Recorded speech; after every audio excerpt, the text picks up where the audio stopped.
Amy wants to stay unmuted for our Pledge of Allegiance, depending on how much stereo you want to hear the Pledge of Allegiance in. That's always the entertaining thing with Oh Zooms. yes, it's makes it twice as difficult to say because you're hearing multiple things. Uh-huh. We're live, right? Yep. All We right. are now Go live. ahead. Go Yes. ahead, Amy. Perfect. Okay, welcome everyone to this special board meeting of the Lynn Benton Lincoln Education Service District Board of Directors.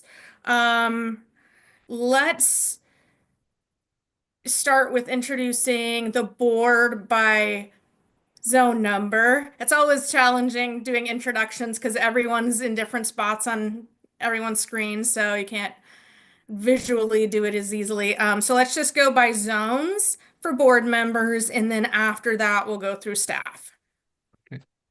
Bill Hayes, Board Director, Zone 1.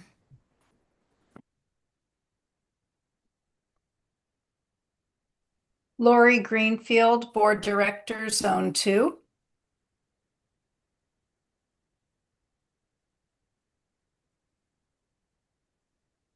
Is Michael 3? Yeah, I think he's joined. Okay, so go ahead, Denise. Okay, Denise Hughes Taffin, she, her pronouns, board director, zone 4. Amy Vetter, she, her pronouns, board director, zone 5. I think Michael just joined, so he can go. Yeah, Michael's just Michael yeah, Thompson, Director Zone 3. Miriam Cummins, she, her, ella, board director for zone 6. Eddie Symington, Board of Directors, Zone 7. Jason Hayes, Superintendent. Nancy Griffith, Assistant Superintendent. Brock Luer, Executive Financial Officer. Tim Jones, Executive IT Officer. Christina Wonderly, Executive Director of Human Resources. Lisa Shane, Executive Assistant, Board Secretary. All right, thank you, everyone. Let's rise for the Pledge of Allegiance. I pledge allegiance to the flag of the United States of America and to the republic for which it stands, one nation, under God, indivisible, with liberty and justice for all. I felt very self-conscious saying it all by myself. That's too funny. All right. Can you sing the national anthem now, Amy? No, maybe sometime, not today. I would have to warm up first. All right. Do we have any public comment, Lisa? All right. No. And all right, we just have that one action. So I don't know if you wanted to do any sort of lead into it. Yeah, I'll kick it off. Thank you so much, Amy. Appreciate it. Okay, so just a little bit. I'm gonna share a few thoughts, a little bit about the process, and then a few other thoughts, and then going to turn it over to Rocco to share a few thoughts because he's worked with me on this process. So just a little bit about process. It has been a couple of months since we had learned that this could be an opportunity for us to be able to lease what will be the recently closed Letitia Carson Elementary School, or an elementary school on Satinwood Street in Corvallis.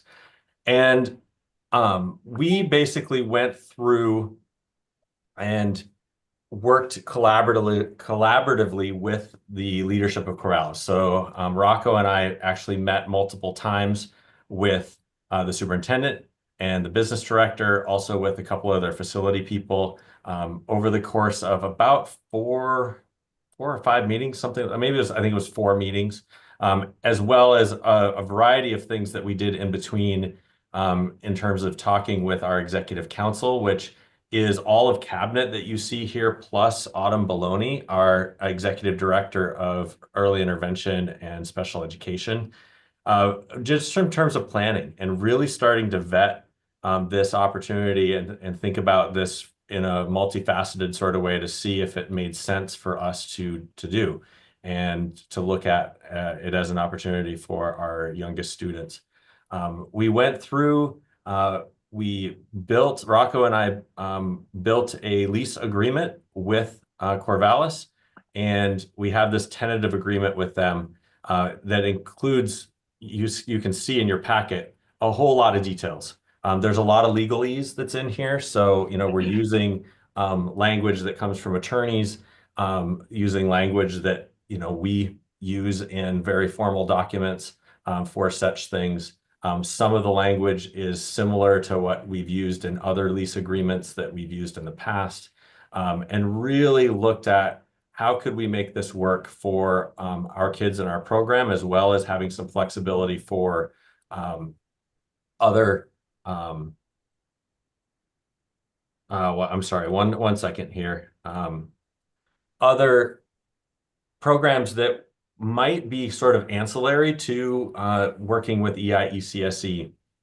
We came up with this lease agreement, and because it represents a long-term lease of 17 years, and you can see that the lease starts at, for this coming year, it would start at $72,000, and it would actually build from there, utilizing the Western State CPI as an escalation in the future. And that represents a decision of far more than $150,000 that I can make alone. And so that's why we're here with the board tonight. But I want to say I'm really excited, about this opportunity to better serve our youngest students, most of whom really are furthest from opportunity. This is a far nicer, after going through the building, it's a far nicer facility than Dixie School.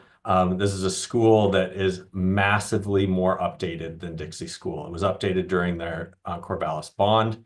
And frankly, it will be far more economical to operate both in the short term and the long term when we look at this.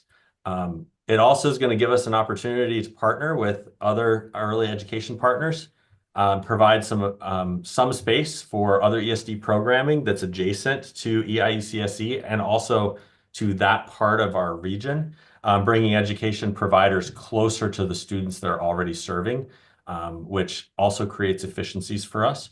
So there's a lot of really good reasons for this, and I'm really excited about this possibility. I also wanted to just share, because I know that you've heard early on a concern that I had at the time, and I want to share that I did have a concern early on where I was tentative about this. I was like, okay, this seems like a good deal, but admittedly, I'll just share with you, I am somebody who is cautious about such things. And so I was a bit tentative to say, yes, we're going to do this without really looking at all the ins and outs and the things that we need to vet and look at it going forward. And the primary reason why I was tentative about it early on was that I shared this with you, an unknown concern about length of transportation for students traveling to this new location.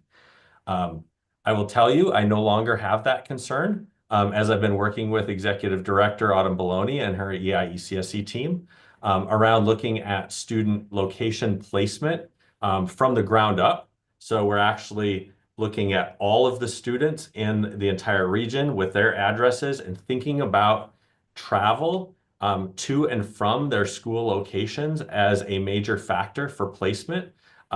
As we think about that and being more purposeful in general. So this is actually giving us an opportunity to look at things in a new way, and we're doing that. And we believe that this, on the whole, is a far better situation for our kids. So there's a lot of details in the lease, but I know you already had a chance to look at it, but I'm going to stop there, turn it over to Rocco, have him share a few other thoughts, and then after that, I'd like to be able to answer any questions. Rocco and I can answer any questions. And if you feel comfortable tonight, I would like to ask for your approval on this recommendation so that this time frame will allow us to move forward in planning and start getting things figured out with staff and next steps with this, because this is going to be a very big undertaking if we decide to do this. So with that, I'm going to turn it over to Rocco, and then we'll open it up for questions. Great. So I have just a couple of thoughts to share with you all, just context in terms of what exactly is it that we're biting off here. So as we look at the term of the lease on there, the $72,000 a year, I just thought it's important to qualify what this actually means for the agency. So the agency is the individual that signs up on the lease. What we will end up doing is subletting the property to the EI program. And we have the ability, if you read through the lease on there, to sublet other spaces as well with certain qualifiers as to who we have in there, but we already have tenants who are interested in other portions of the building. So that is to say, as far as the $72,000 a year obligation, we don't expect this to have any impact on the agency itself, nothing material. From the perspective of the EI grant itself, this is, I will say, as cost effective, if not more, than the current lease that they have with Dixie. And one of the biggest thing that it's providing is fiscal stability. So the issue that we have with Dixie is a little bit cheaper, but Dixie has a lot of capital problems. And per our agreement, if there's a capital problem, it's ours to take care of. So this takes all of that uncertainty off the table for EI. I will also say that even if it came down to it on there, if the program shut down and whatnot for the 5-year period we have that we say that the lease cannot be backed out of, the agency can easily take on the cost without having any ripple through problems to anything else. So there are no fiscal concerns that are on here. And then finally, just going through the terms that are in there, all of the terms that are sitting in the lease are favorable towards the ESD. There's no provision in there that gave us pause along the way, and every provision that you're seeing in there is within the norms that we have for any lease arrangement that we are in. Just for context. Yeah, thank you, Rocco, for that. So at this point, Amy, with your chair's approval, I would love to open it up for questions. Yeah, Bill. I'm curious. I've seen the outside of both of these schools, but could you give me an idea of the comparison? I definitely understand the appeal that there's a much better building, but square footage wise and usage of what's the comparison? I don't know the square footage right offhand. Maybe a better question would be, it's slightly bigger than Dixie. I believe in terms of classrooms, it's about five classrooms bigger than Dixie School. Okay. And that's how I think about it in terms of classrooms, and then there's much nicer spaces in terms of there's common spaces like a cafeteria and a big art room space, a larger gymnasium. So the common spaces are much bigger as well. And then on that, with our initial involvement with the program we'd be bringing over, how you see it changing in that newer setting, what percentage of the new building will we use and how much will be available for subletting, percentage-wise, just ballpark? Yeah, those are pretty good questions. I met with one of the potential subletters, and I'm not going to make that public at this point, just because they asked for that not to be the case. Although it is somebody that we're already working with in an ECSE capacity, just another early childhood provider. But Autumn and I met with them last week on Thursday, and I want to say that they probably will sublet about 35% to 35% of the building from us. There's probably about 10 to 15% that we would probably not charge to the EI grant. I mean, these are just rough numbers because we would actually utilize them for a variety of different things. For example, like using the cafeteria for any large meetings that we have, like a large type of conference meeting, actually could be a really good thing for some of our education types of trainings that we have. And so we'll probably charge the EI grant, on the neighborhood of, I would say probably 45 to 50% of the whole.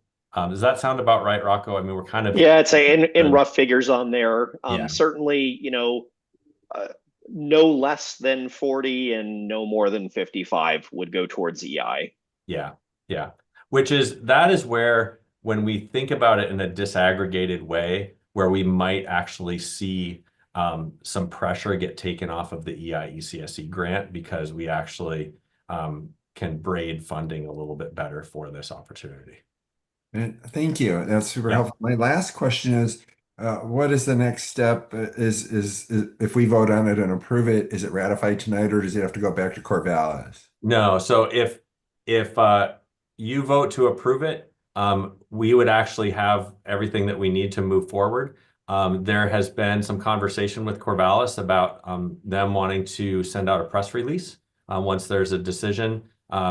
Nathan, our marketing and communications person, has worked with the Corvallis communications person along with Ryan Noss, the superintendent, and I on a joint communication around this. And so we agreed to the press release that they would send out. And then what I've asked them is that if we have a decision, that I am allowed to reach out to our staff first and let our staff know in advance of the press release so that they have that. And I've worked with the EIECSC administration team on an email that's going to go out to staff. And so that's something that would happen either later this evening or tomorrow morning, that staff would have it in their inboxes as they start. Okay, thank you. You're welcome. Yeah. Miriam. I have a couple questions. One of them I'll start off with, what does the Corvallis School District community think of this being proposed? Because the Corvallis District School, they talked about it at their school board meeting. So what is the feedback? What are the communities saying about this? So I'll let Denise speak for herself on this, but Denise and I were both at that last Corvallis school board meeting where it was discussed. And the board members on the board were very excited about this possibility, and we're very positive about it. I think that there are still some Corvallis constituents that are not happy about the school being closed, but I haven't heard anything negative in terms of us utilizing the facility for early childhood special education. Okay. Denise, Thank you. is that, I mean, I didn't really hear anything that was anything negative about this specifically. Am I remembering that correctly? Yeah, I think as you said, the Corvallis School Board members seem to be excited about it. I think community-wise though, there are a lot of thoughts around it. There are whispers in the air that it could be converted into like a childcare center. But I am thinking that what community members are expecting is that it would be a community center where anyone, like any kiddo, who is preschool age, could go to. I see. Okay. Yeah. That's my guess. Yeah. I So can't it's speak for the whole community, but that's kind of yeah. my sense of things. That is good to know, Denise. Thank you. And I think that this is where it will be really important for us to really have the messaging and work with Corvallis around the messaging for that.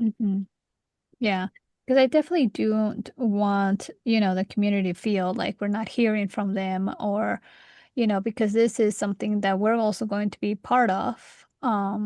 And so that was one of my questions was of that, and the messaging is going to be very important. The other question that I have a couple. The other one is insurance. So how is it compared to what we're paying currently for Dixie? Um, how much more are we going to be paying now that this building is bigger, newer? And so what are we looking at insurance coverage, and how much is that going to cost us? That's a good question. There's no insurance factor on it. The building is owned by Corvallis, so it's insured by Corvallis. Okay. Do we have to pay any of the insurance ourselves? We have to maintain certain there's insurance requirements we have to have as somebody who occupies it, that we have to show a certificate of insurance showing that we have a minimum amount of coverage in order for incidentals. We have that as standard in our policy. So no, there's no incremental. Okay, And so you nothing's gonna increase no, then. nothing Okay. increases in that way. That's a good question, Miriam. And then Mhm. the other thing that you'll see in the document, the insurance part of the document that's kind of an appendice Mhm. in the document was created with our insurance provider. Yeah. So Rocco met with Lauren, his counterpart in Corvallis, and Brown, which Mm. also happens to be their insurance agent of record. So they worked on that language together to make sure that it covered both Corvallis and us. Okay. And then my last question that I have is regarding the transportation for students. I know that with early intervention, there are students that go on the bus. The school district is responsible for that. So what does this mean? Are all the students that are in Dixie are just gonna move to this building? Or like, I'm just trying to figure, Yeah. are we still gonna be at Dixie or? No. Like I'm Yeah, trying to that's it. understand like that part. Absolutely. That's a good question. So, no, we would not be at Dixie at all.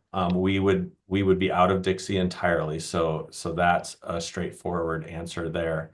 The answer for your question around transportation is more nuanced in that one, you are correct that districts provide transportation. Like we are not responsible for transportation for the EIECSE Mhm. programming.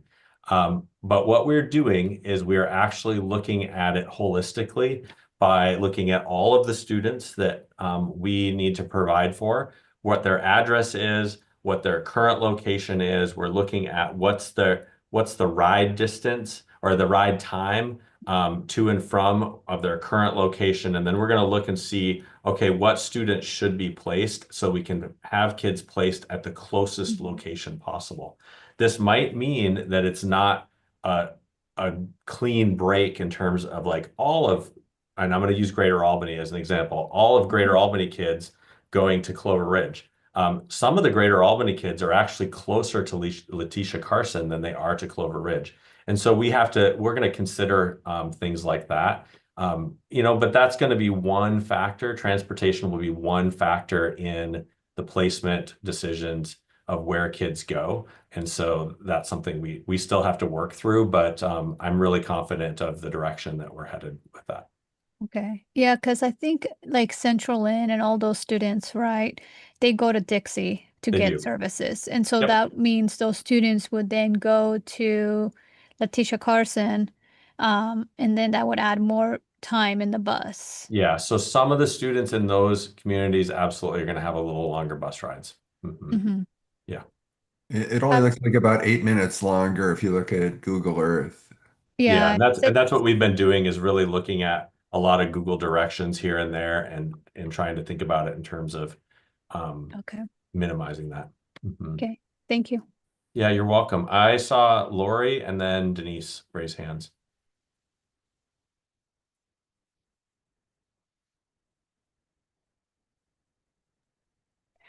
I just wanted to clarify, do we have any obligations for our lease with Dixie School, or how does that work? No, this release would replace that. So basically, Corvallis is looking at that lease goes away and this new one comes in place of that.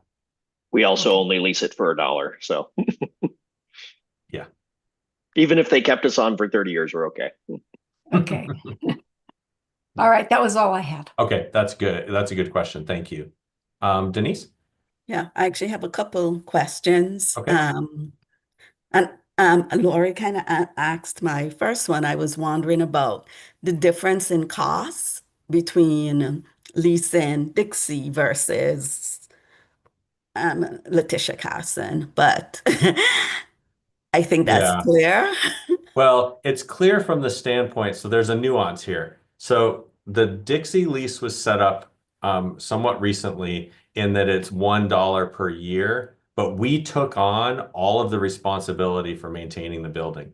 So, for example, the biggest liability with that is that if we have to replace a roof and a roof costs $350,000, we'd be on the hook for that $350,000. And then we would need to figure out how that cost gets spread over time and making those decisions. On the whole, it's really similar. We actually are, basically the cost would be about the same if we look at about how much money we were putting in or we would put into Dixie over time to maintain that within the grant. The opportunity that we have here by having partners could actually make it a little bit more economical in a way, but the biggest way that it would just mitigate risk in terms of us having to outlay really big capital if something went wrong. Dixie still has an old boiler, for example, that's 50 plus years old. If we had to replace all of the boilers, we'd be talking about hundreds of thousands of dollars. Yeah, and there's no amount of capital we could put into Dixie that would put the building on par with what we would be looking at TC Carson. Right, that's Absolutely. strictly just to maintain minimum occupancy standards. Dixie is on par with exactly what we would be charged for this. Okay. All right. Yeah. I haven't been inside of the renovated Letitia Carson School. So I wondered even in terms of like infrastructure and, how well does it suit the kiddos who would be there? Yeah. It is really nice, Denise. Okay. It is really nice. Yeah. Okay.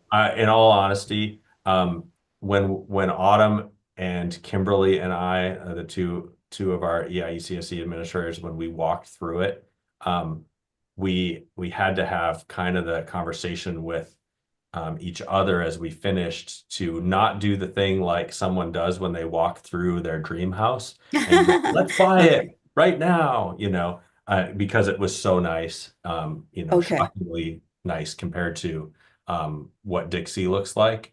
And so, yeah, there's zero concern about that. Okay. Well, I know the playground there, it's one of the more visited playgrounds. And so I wondered about that in terms of meeting the needs of our students as well as because I know a lot of community members still go to that playground. Like, what is that going to look like in terms of, Yeah, so that's a good yeah. question as well. We spent quite a bit of time talking during our time where we were talking about the lease around the outside spaces, and Corvallis sharing the desire to maintain those as a community space outside of school hours because they're an asset. The outside space is an asset to the community, and that is going to continue. Corvallis is going to continue to maintain the outside space Okay. as that will be a community asset for them.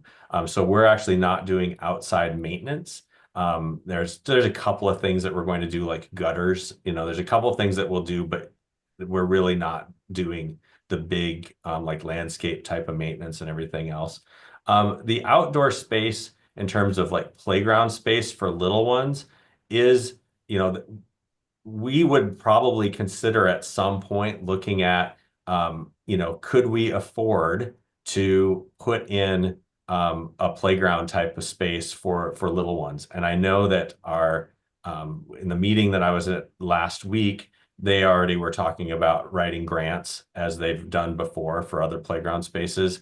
At some point, we'll get you out to Clover Ridge and you can see the really nice playground space for preschool age kids. It's all accessible playground space for little ones out at Clover Ridge, and it would be great to do something like that there. But that's something for the future.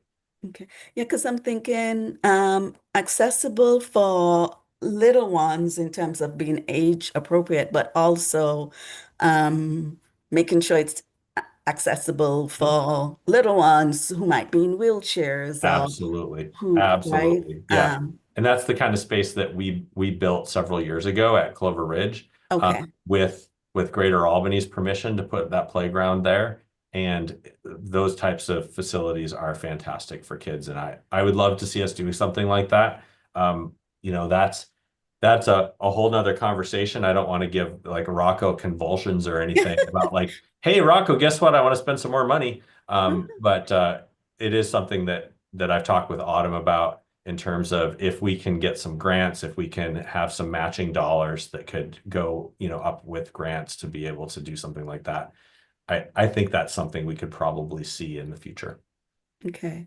Yeah. And then my other question is kind of related to Miriam's question about, do we know how the community feels, you know, about that? And what I wonder about, Jason, because I hear you speak about Yeah. different partners, and I know you can't give too much information around that, but is that space envisioned as a space for any kiddo, in early childhood years who could use that space in Yeah. some way or the other? At the current time and what the conversations that we're having, there will be other, if we follow through on the sublease that we're looking at, we would be looking at serving other high needs preschool students in the Corvallis area.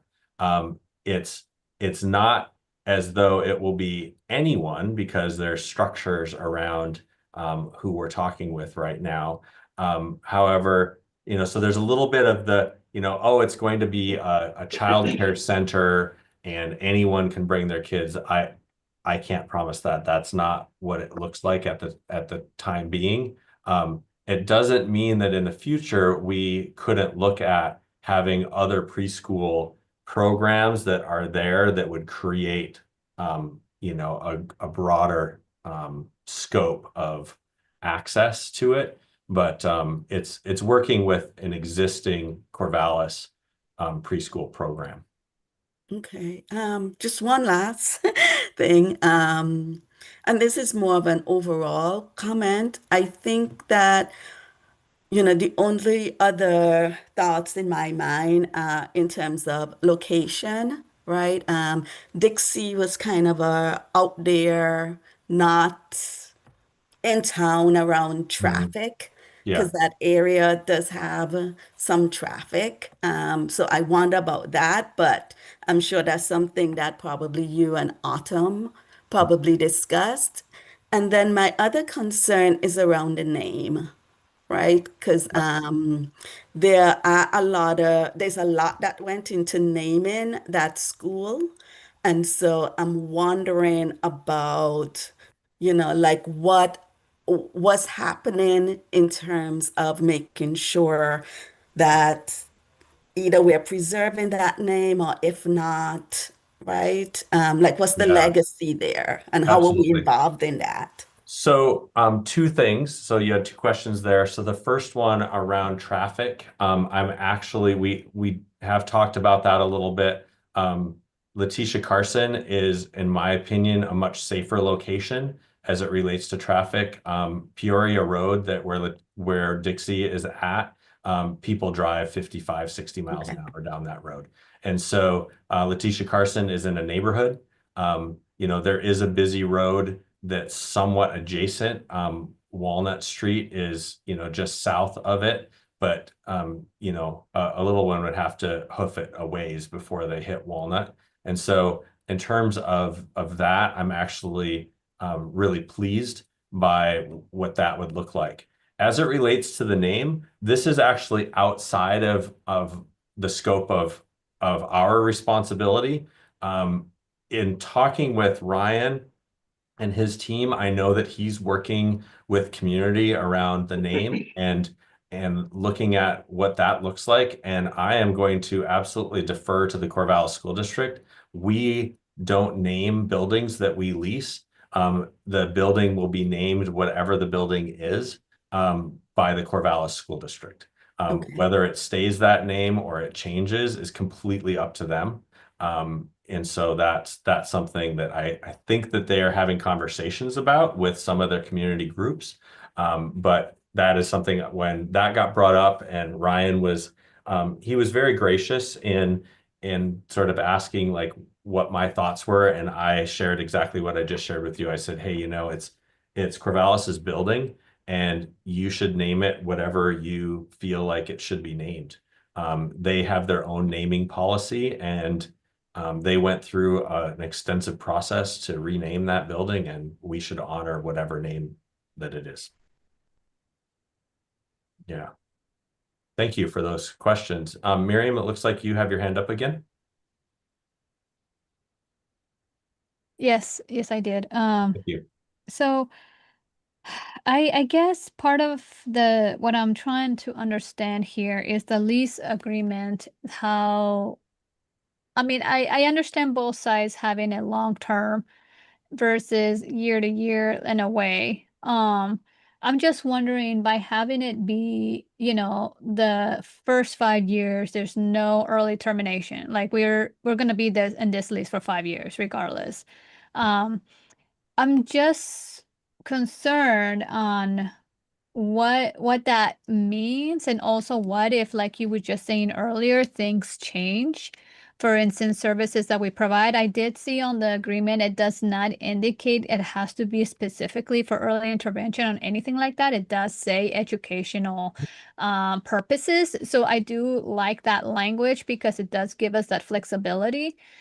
But I'm just trying to make sure, like, the pros and the cons of Yeah. having a 5 year, Greece, like we once we sign it, it's set for 5 years, and there's going to be Absolutely. no early termination, like Yeah. none of that. So I just want to be, mindful of what that means. So I have other questions, but I'll start with that Yeah. one. Yeah. So that's on purpose. We wanted that.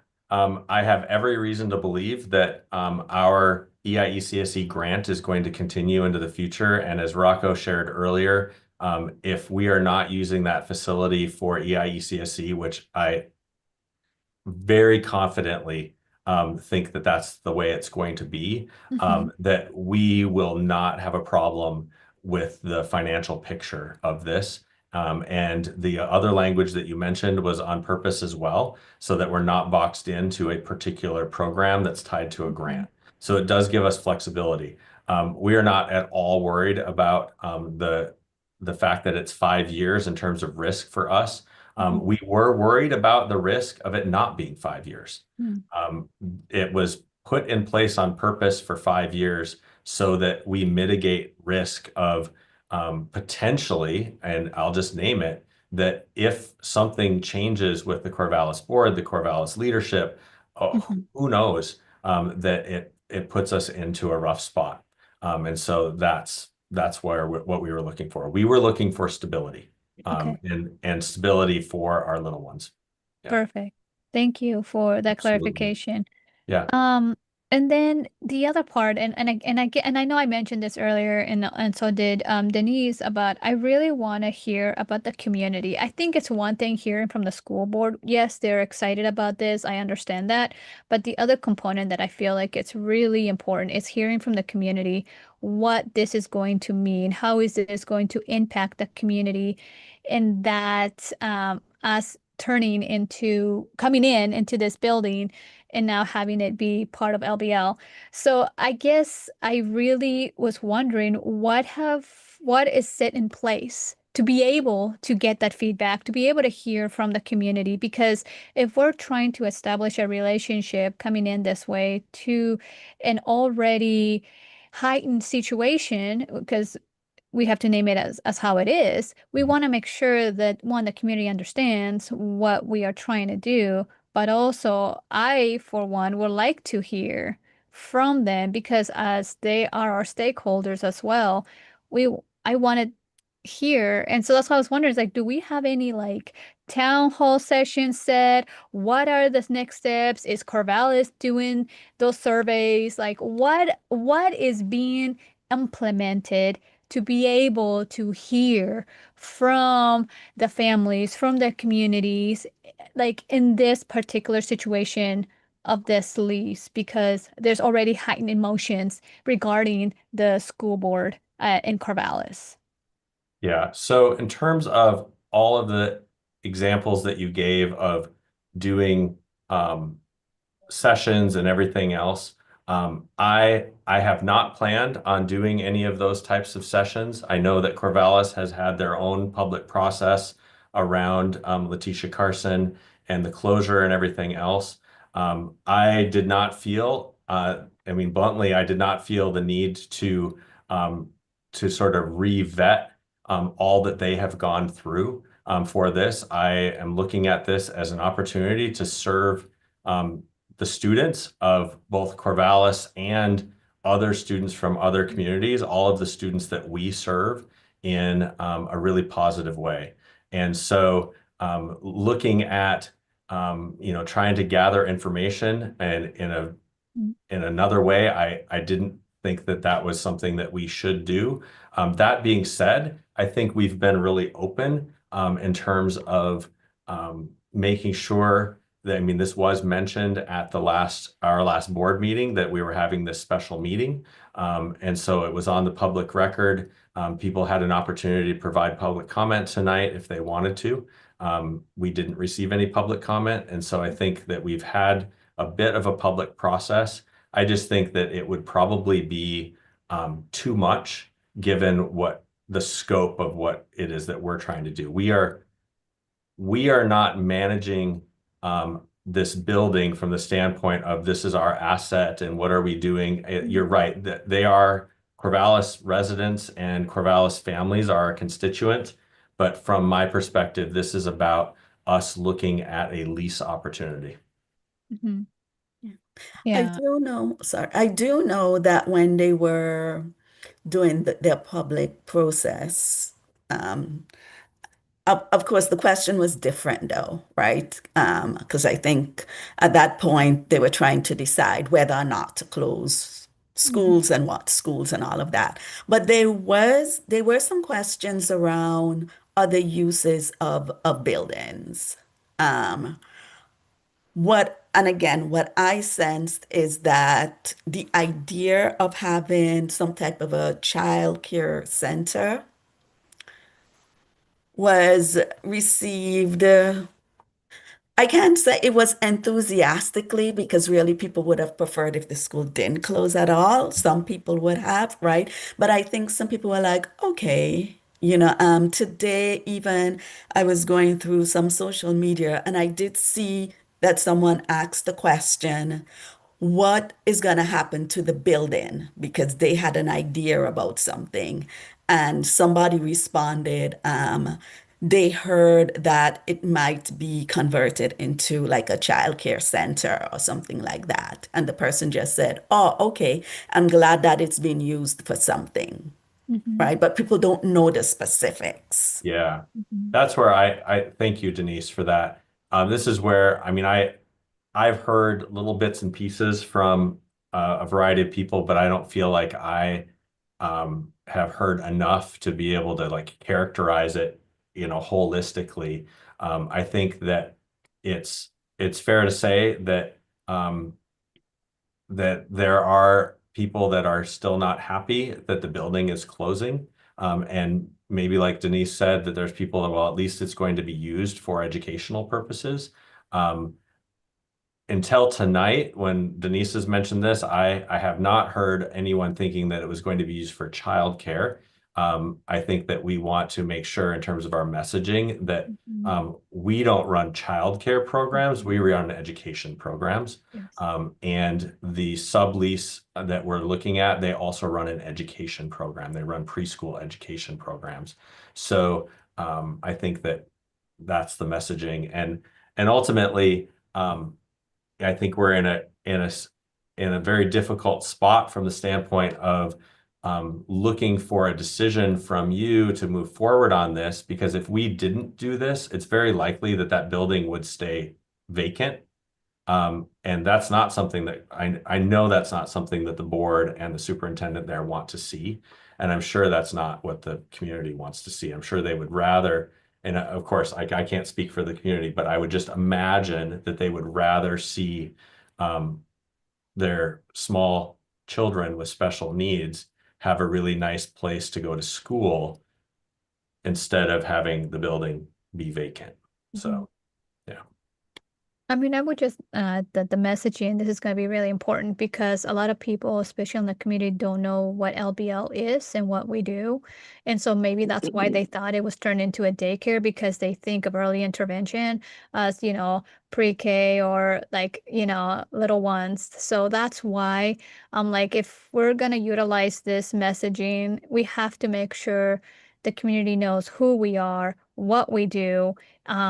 So this way confusion regarding daycare is not, one of those Absolutely. aspects. Yeah. So I would say, on that, would just be it's so important to utilize this time to share who we are in a way that there isn't confusion. So Yeah, that's all the absolutely. questions And I the have. press release that was co-developed absolutely does that.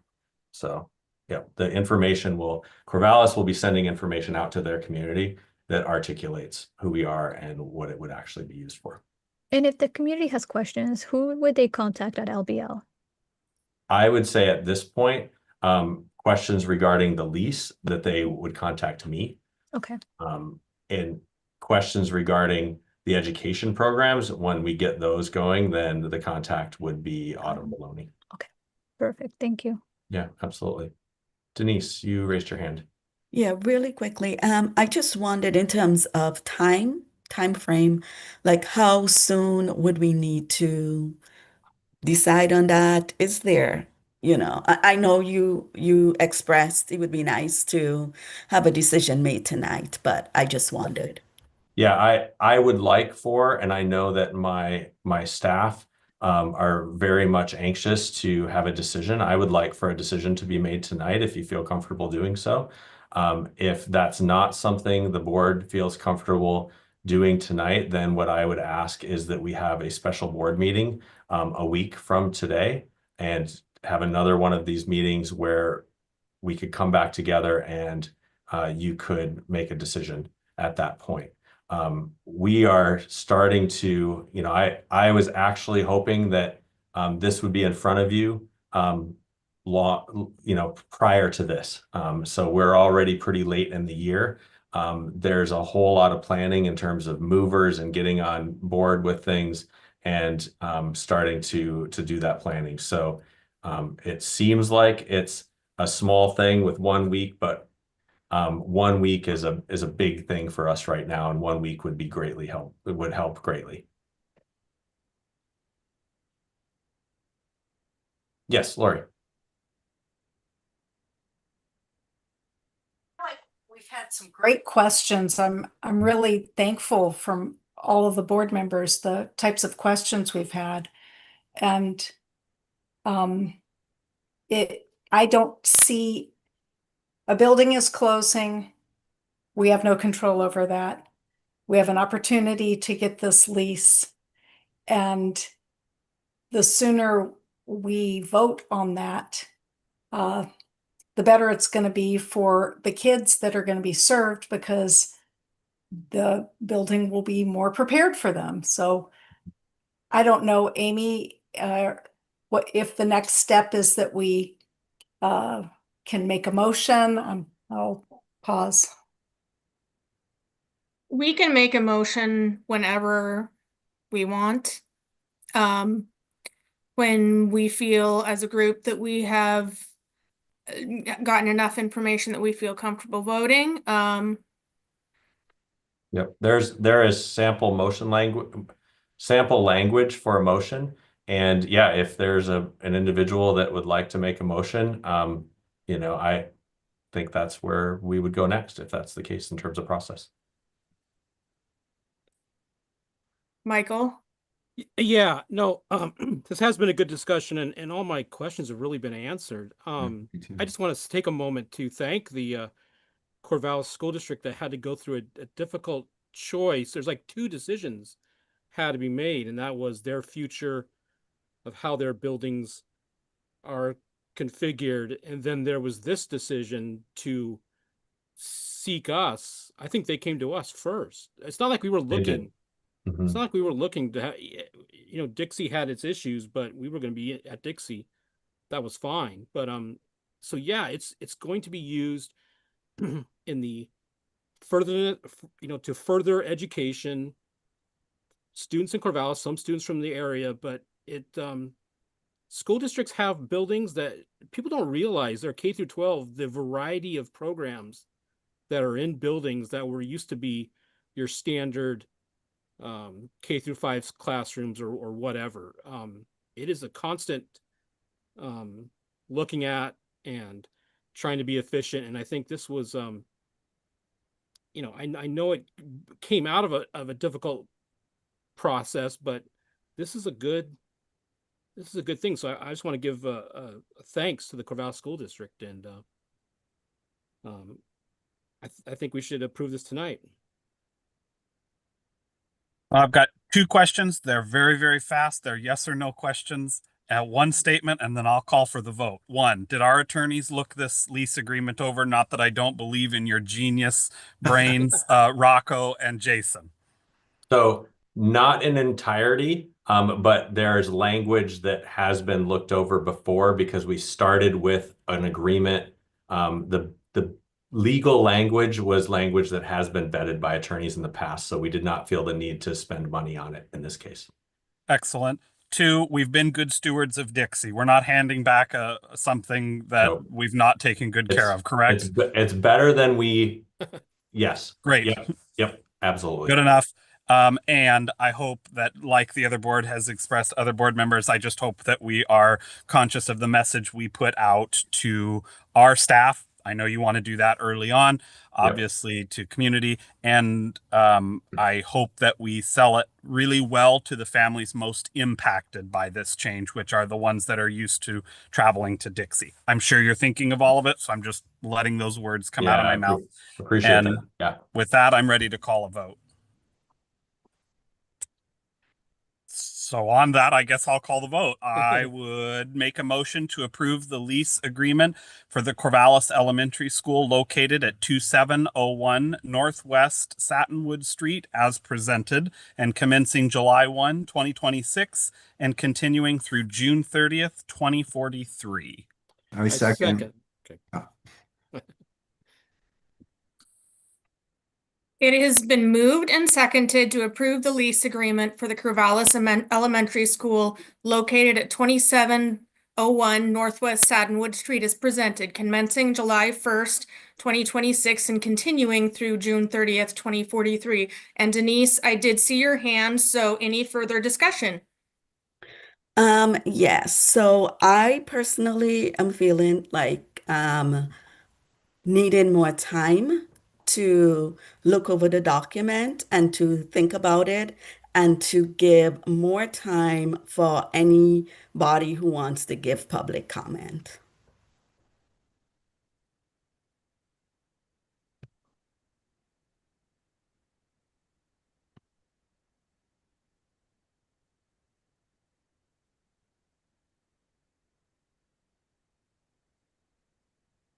Do we agree with that? Do we not agree? So Amy, just as a point of process, there is a motion on the floor. And so you actually have to do something with that motion. You either need to vote on it, or somebody, the original person that put the motion on the floor, would need to move to remove it.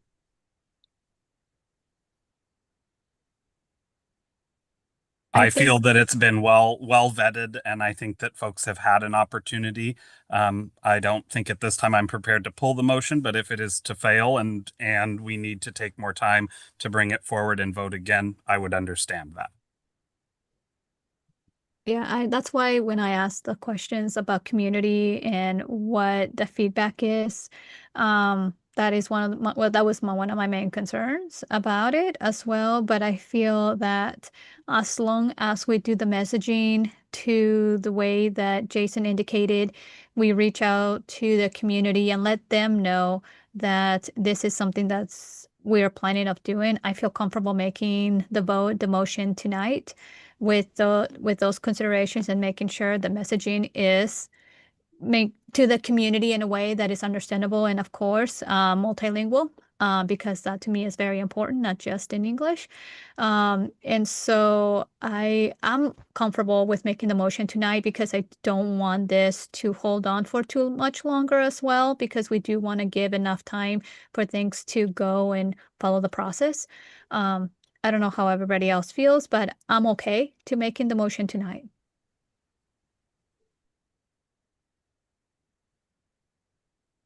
Well, we have a motion, and so I would just suggest that the roll call is taken. Okay. All those in favor, say aye. Aye. Aye. All those against, say no. No. Okay, it has been approved. The lease agreement for the Corvallis Elementary School at 2701 Northwest Satinwood Street as presented has been approved, commencing July 1st, 2026 and continuing through June 30th, 2043. Thank you very much. I appreciate that. And I appreciate what was shared, what Miriam shared at the end, recapping around communication. And we will definitely make sure that we're working on that messaging. Thank you.